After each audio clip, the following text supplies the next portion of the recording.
আরে এখন তো অনেক সুন্দর হয়ে যাচ্ছে, যাই আমি বাড়িতে চলে যাই। হ্যাঁ, আরে আমার জুতাটা কই গেল, দেখি তো।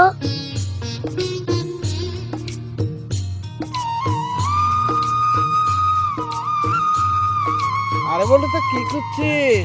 মামা আমার জুতাটা হারিয়ে গেছে, আমি পাচ্ছি না। আরে বলতো তো কি বলছিস? চল চল, এবার আমরা দুজন জুতোটা খুঁজে দেখি। ঠিক আছে।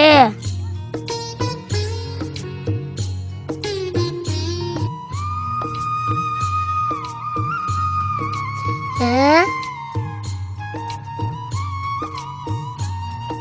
মামা, ওই দেখো নাট আমার জুতাটা পায়ে দিয়ে বসে আছে। আরে না, বলতো জুতোটা দে দে, আমি তোকে জুতা কিনে দিচ্ছি।